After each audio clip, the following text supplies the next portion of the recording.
Billions and millions and billions. Say it with me now. Billions and millions and billions. Hey, billions and millions and billions. That's how many views we'll have when you subscribe to This Is. YouTube has finally decided to crack down on spam bots that have littered all of the comment sections for months, except they're doing it in a way that probably is not going to do anything to fix it. So the problem has been for a while that on most popular YouTube channels, as soon as a video goes live, you'll see spammers who are pretending to be you, right? So you'll see a This Is popular enough that we have our own spam bot, which is so much better to me than the play button. It's a thing that's like with most scams, most people don't fall for, but enough people fall for it to make it very much worthwhile. And I'll tell you, for the last several months, every time I post a video, I pretty much keep an eye on comments for the first few hours. Almost less so to actually reply to people. I do that a little bit, but it's almost more so of banning the spam accounts. Yep. And I'll see some of it's automated, but I think a lot of it's actually just people just sitting there creating new accounts, commenting, getting banned, and trying over. So even when you ban again. one, 12 more take their place. I do the same thing. It's really been annoying. And I mean, I know you get messages from this. I get messages from this and be like, hey, did you know that someone is commenting on videos pretending to be you? No, it's worse, man. I've gotten people who said like, hey, I sent you the $100. Where's my iPhone? I'm like, really? What? Oh, I've got several times. Yeah, people Oh have fallen for it. No, so I haven't gotten that. So all the scams are different. Everyone can have the same name. Like I could theoretically, even though they've kind of banned it now, you could have 300 accounts that all have the This Is name. Now, they've kind of cracked that down a little bit, but the sort of display names are not unique, which they've changed now that they've introduced handles. Yes. Handles are unique IDs per channel that everyone gets and keeps, right? So if I make, Austin Evans as a handle, which hopefully we'll have by the time this video is live, although I think they're still already got This Is as a handle. There you go. It's rolling out, I believe, over the next month or so. But essentially, if you see Austin Evans as the name, you know for a fact that that is the true, authentic person. Which we already had that because we had verified check marks. People just don't look at that, and they don't look at the check mark, and they don't look at what's verified. But also, the problem is, like, there's multiple channels with similar names. You're gonna fight over it the same way you fight over a Twitter handle, the same way you fight over an Instagram handle. What happens when a cooler, better kid named Austin Evans comes along? You have the Austin Evans handle. So now this guy's got to go. What's his options? He doesn't want to have like a dumb name, like whatever. Let's change his name to Duncan. He doesn't want to. He doesn't want to have a dumb pseudonym, Duncan 3333333333. He wants to go by his actual name. So now he's gonna have to go Austin Evans 01, Austin Evans 02, whatever. The scam bots are just gonna go and scoop up Austin Evans 1, 2, 3, 4, 5, 6 until the end of time, and then we're just gonna have the same problem. I mean, I think the idea for YouTube here is that they're going to try to make these handles more forefront so that you should be used to seeing, Austin Evans or one of these like sort of regular kind of names. And if you see something that looks a little weird, it's going to stand out a little bit more than the current system. YouTube has gotten a lot of flack, rightfully so, for the spam problem because it has been egregious over the last year, 2 years or so. And this is a step forward, as are some of the like comment moderation tools they've had and whatnot. They've gotten a little better. There's like some AI bots that I just love that they have like an AI system that's fighting the bots. So you have this weird mechanical civil war that's happening in bot versus bot. Yeah. And then on top of that, YouTube, like, they're already under some like bad press because of that. But then they go and say, all right, you know what? If you want your precious 4K, you're gonna have to finally bite the bullet, and you're gonna have to get YouTube Premium or whatever it is we're calling it this week. So I have a bunch of thoughts on this. I also do, and none of them are gonna be popular with the audience. Well, so hey, before we get super deep into it, this is not an official policy yet. I don't believe YouTube's actually said it's rolled out, and there's some like alpha, beta, zeta, sigma tests going on. Because they're testing something doesn't mean it's necessarily coming. It's pretty likely that it's gonna come, but YouTube do a lot of wacky, weird UI tests and stuff all the time, and they backtrack on some of it. So let's just be clear that we're recording this at a time where it seems likely but not certain that 4K will be paywalled behind YouTube Premium. Here's why this is not the big deal that you all think it is. Okay, enlighten me. Again, I know that this is not going to be a popular opinion, and I don't really care. Spicy. One, if you're watching on a cell phone, you're not benefiting from that 4K whatsoever. But Matt, my Sony Xperia has a 4K resolution OLED. I need all my pixels. And I'm telling you, Nathan, shut up. I'm gonna spill some tea. Woo! That Matt's getting spicy. Everybody subscribe and ring-a-ling because You better be buckled up for this one. Everyone's like, oh, well, 4K is just such a higher fidelity. This is uploaded in 4K Don't say for years. Matt, don't say it. Don't say it. We recorded in 1080. We shot with Canon C100s. Yep. They're pretty old cameras. Very and old they at would this shoot point. 1080 at a fairly low bit rate. It looked pretty good. And then we would just export it as 4K. There was no, AI upscaling. There was nothing fancy going on other than we stretched those pixels out. And then the comments were, thank you for finally uploading in 4K. It looks so much better. Everything looks so much better. Let me be clear. We are no longer doing that. We would never No, we're deceive actually you like shooting that. on 4K We now. actually shoot true 4K, which if you're a YouTube premium subscriber, I guess you're going to find out soon. So my argument for 4K is actually nothing to do with the resolution, but it's the bit rate. YouTube runs at a very low bit rate. Now, mind you, while we all take YouTube for granted, and us as content creators fork over a very significant chunk of our AdSense revenue to fund YouTube, which is rightfully so. I'm not paying for bandwidth and everything like that. But the bandwidth costs for YouTube are astronomical. You talk to someone like Linus, who runs Floatplane, they host all their own things, and even when you're self-hosting, even doing something like that, bandwidth costs are obscene. And I think that YouTube having allowed you to upload content for free, billions of videos, billions, trillions of hours. Like, it's absurd how much content goes through this platform. It's very easy to get mad at YouTube a lot for, oh, they're showing us 2-3 ads in the beginning of it. Keep in mind, the content that you're consuming on a daily basis, and I would say most of our audience, YouTube is the primary source of content for them. It's still a free platform.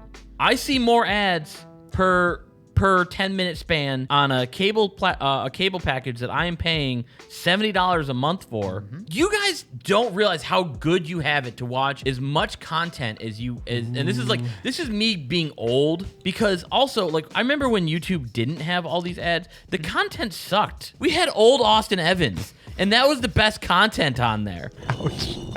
Now, the one thing I can say that I would be appreciative of from YouTube is if they paired this with an improvement to the bitrate of videos. Because here's the thing, 1080p as a resolution, totally fine. 1080p YouTube content, pretty mushy. Now, mind you, it's fine, right? And I think most YouTube content is not cinematic enough in nature that it's going to make a massive difference. If I'm being super honest with you, they put this effort into improving bandwidth, especially taking advantage of codecs such as AV1, which I do know that YouTube are doing specifically on Android, which is a very efficient codec that will allow you to get, with small data sizes, much, much more quality. This is one of those things I think could make a bigger difference. But I just think, and this is sort of my general life philosophy, as much as it's nice to get the pitchforks out and be angry that something's being taken away or blah, blah, blah, I do think sometimes it is worth thinking about the health of the platforms that we use and also being appreciative for the things that we have taken for granted, right? You look at what's happening with Twitch right now, where it is a pretty open secret that Twitch are sort of running into financial difficulties. It's a dumpster fire. Let's not mince words. It's easy for us as consumers to be like, oh, I've been used to it, it's been like this. But like, these companies are spending like unbelievable amounts of money. And you look at a platform like Twitch where people are like, oh, they're owned by Amazon or whatever. So what? Amazon bought them to make a profit, not to pile more money in to keep this thing like alive. I feel like we're being very defensive of YouTube here, and I do think it's coming off a little bit more negative than I think it should be. I agree. But I just think it's so easy to get used to something without thinking about or appreciating what it is. And the fact that YouTube has offered 4 and 8K content streaming for free, in a lot of cases, not even monetized. Yeah, exactly. I do think is something that probably in hindsight was not going to be super sustainable for a long time, especially as YouTube think about like, oh, Google needs to save a couple $2 billion. What do? They put 4K behind a paywall. Like, I don't think that's an unreasonable thing for a free platform. Now, you may disagree, and if you do, feel free to let us know in the comments below with your shiny new handle and tell us exactly how wrong we are. But like, just for me, I'm certainly biased because YouTube, I have a deep sort of personal relationship with. I mean, I think without YouTube, my life would be wildly different. So I think I'm always gonna have a little bit of a soft spot there. But also, as someone who runs a business, I can tell you that if I could flip a switch and upload all our stuff from in 1080p instead of 4K and save massive piles of money, I would do it, right? Which, for the record, is why we originally on This Is, we're shooting in 1080 because it saved us so much money. Not just in the fact that we got used cameras. That was part of it. The amount of data, so all, like, you know, we shoot multicam. You got a camera here, you got a camera here. You got a camera here. We got a camera over here for some reason, even though we never use it. And Kenzie's got a camera over here. Back when we recorded this is at 1080p. The cameras themselves were like half the price. We had one recorder instead of 5 individual recorders. A single recorder which could take a quad stream, 4 camera signals, and make one video file. It was all on one SSD, whereas now we have 5 different pieces of media to do. Like, we've spent serious money and we spend serious time moving around, offloading, storing these massive data files. Now, mind you, we do it because we do want to deliver true 4K and not the fake 4K that we were maybe doing for a little bit. But that's only because this has hit a level of success that it's made it easier for us as a business to justify investing in 4K. So many people just don't realize that pixel count, it's certainly a number, but like the bit rate changes that so drastically that like you can have very crappy looking 4K video. You do see that on the spot, like Netflix is not great 4K video. We hear it constantly whenever we talk about any type of internet-based thing like cloud gaming or whatever, and everyone's like, well, my internet's not that great and I can't stream that. The data rate for like xCloud is actually lower than the 4K version of YouTube, and which is already a pretty low bit rate. So if you're telling me that you don't have the data rate for cloud gaming, that means you don't have the data rate for 4K anyway. Like Austin said, we were kind of negative on this, and it's not to say like, oh, we're trying to convince you that you don't need 4K. Yeah. We're not trying to convince you that 4K sucks, and we're not trying to convince you to go get YouTube Premium. What we're saying is, don't get the pitchforks out quite yet. Yeah. Remember that you still have a platform where you can watch literally an infinite amount of content for free. Yeah, it does suck when a company takes something away from you that you used to have, but I feel like most of you aren't going to actually really recognize the change. This is, again, not trying to defend YouTube and whatnot, but keep in mind those ads that you guys complain about or YouTube Premium, that directly pays our salaries. So when you're watching a creator that you like and you want to support them, when you have an ad blocker on, yeah, it hurts YouTube, but it also directly hurts the person you're watching because they don't make that money. Keep that in mind. It's an ecosystem. Like if you are watching content, you are part of that ecosystem, right? YouTube is a big part of the ecosystem. The creators are a big part of the ecosystem. And there needs to be some equilibrium in the space.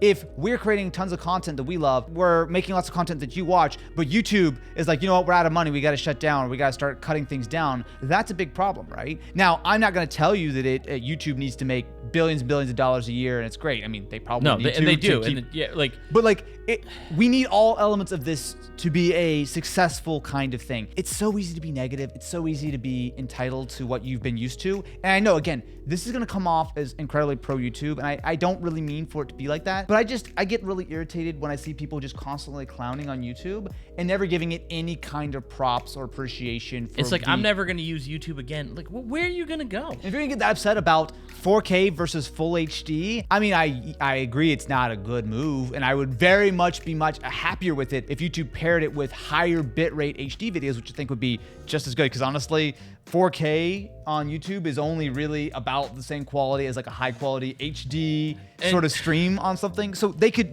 kind of fiddle around with that. But just people love to pull the pitchforks out. I'm just like, just appreciate what you got sometimes, maybe. For me, it's the double standard of TikTok video quality is garbage. Garbage. And no one mentions it because there's an expectation of you need to, like, in order to be successful on YouTube, you need to have this production quality because people treat this like television nowadays. And a lot of people will say, well, TikTok doesn't show me 12 ads in a row. And, you know, the quality they didn't take quality away, whatever, but they also don't pay their creators. Yeah. Just recently, I had a 1.5 million view TikTok. Congratulations. Thank you.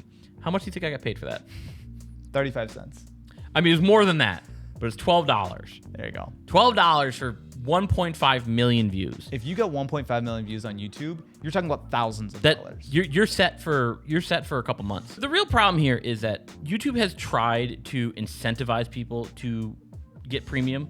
Yeah. They've been trying to push premium forever. Yeah. They tried to incentivize them with unique content, which no one watched. For the most part, like, there are some really good shows. Can You Survive the Movie is a great one. I'm in 2 seasons. So they tried to, like, oh, we'll take away ads. They tried to give you the value proposition, and that didn't work. So now they're taking things away. Here's what I'd love for them to say, which oh, this move is helping us save billions, which we now can reinvest into the Shorts Creator Fund. That's what the optics need to be. If you're taking something away, you need to show that that is actually going to benefit the people who use your platform. Yep. And they didn't do that. But again, just asterisk, we don't know if they're actually taking away. Here's the thing. There's a real shot. All of this can be moot. The gist of this kind of debate, which I feel like we just turned into the 4K YouTube show, is that, yes, these changes may be coming. And yes, I agree, they are not good. Let me be very clear. Downgrading the video quality if you are not a YouTube Premium subscriber is not a good thing. No.